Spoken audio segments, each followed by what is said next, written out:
Hi hello നമസ്കാരം. പുതിയൊരു വീഡിയോയിലേക്ക് എല്ലാവർക്കും സ്വാഗതം. അപ്പോൾ ഇന്നത്തെ വീഡിയോ ചെറിയൊരു പാചക വീഡിയോ ആണ്. അപ്പോൾ ആദ്യം തന്നെ എന്നും പറയുന്ന പോലെ തന്നെ കൂട്ടുകാരെങ്കിലും പുതുതായിട്ട് ചാനൽ കാണുന്നവരുണ്ടെങ്കിൽ ഇഷ്ടപ്പെട്ടാലൊന്ന് സപ്പോർട്ട് ചെയ്യാൻ മറക്കരുതേ. അപ്പോൾ ഇന്ന് ചിരങ്ങ വെച്ചിട്ട് എങ്ങനെ നല്ല ടേസ്റ്റി ആയിട്ടുള്ളൊരു മോരുകറി ഉണ്ടാക്കാമെന്ന് നോക്കാം. ആദ്യം തന്നെ ചിരങ്ങ 2 കഷ്ണമാക്കി മുറിച്ചിട്ടുണ്ട്. അപ്പോൾ ഇതിൻ്റെ തൊലി ഇങ്ങനെ ചെറുതായിട്ടൊന്ന് കളഞ്ഞെടുക്കണം. ചിരങ്ങ അധികം മൂക്കാത്ത ചിരങ്ങ വേണം എടുക്കാൻ. അങ്ങനെ തൊലിയെല്ലാം നന്നായി കളഞ്ഞതിന് ശേഷം വെള്ളത്തിൽ കുറച്ച് സമയം ഇട്ട് വെക്കുക കേട്ടോ. എന്നിട്ട് ഇതിൻ്റെ നടുഭാഗം ഇങ്ങനെ കീറി ഇതിൻ്റെ ഉള്ളിലത്തെ കുരും കാര്യങ്ങളൊന്നും കളയേണ്ട ആവശ്യമില്ല. കുരു അധികം മൂക്കാത്ത കുരു ആയതുകൊണ്ട് തന്നെ കുരൊന്നും കളയേണ്ട ആവശ്യമില്ല. എന്നിട്ട് സാധാരണ നമ്മൾ മോരുകറിക്ക് അരിയണ പോലെ ചെറിയ ചെറിയ കഷ്ണങ്ങളാക്കി അരിഞ്ഞെടുക്കുക.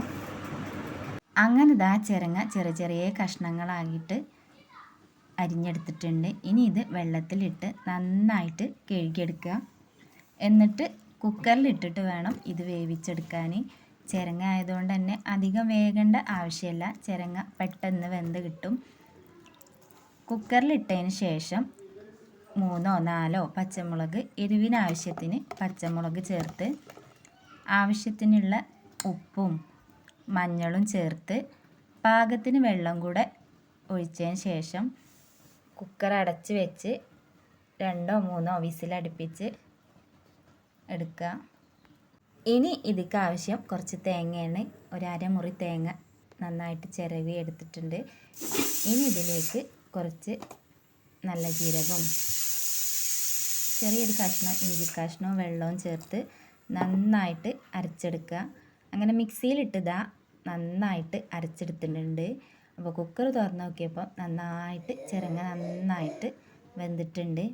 ഇതത് ചെറിയൊരു തിളയ്ക്കുമ്പോൾ അതിലേക്ക് അരച്ച് വെച്ചിട്ടുള്ള തേങ്ങയും കൂടെ ചേർത്ത് ചെറു തീയിൽ അങ്ങനെ ഇളക്കി യോജിപ്പിച്ചതിന് ശേഷം പാകത്തിന് തൈരും കൂടെ ചേർത്ത് കുറച്ച് സമയം ഒന്ന് ചെറു തീയിലൊന്ന് ഇളക്കി യോജിപ്പിക്കുക.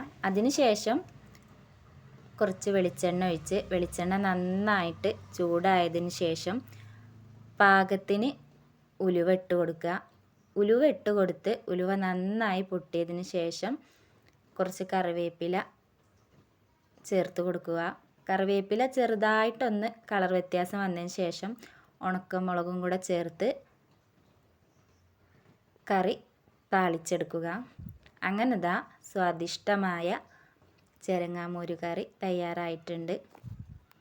ഉണ്ടാക്കി നോക്കാത്തവരുണ്ടെങ്കിൽ ഒന്ന് ഉണ്ടാക്കി നോക്കുക. നല്ല അടിപൊളി ടേസ്റ്റാണ്. അപ്പോൾ ഇത്രയൊക്കെയുള്ളൂ വീഡിയോ.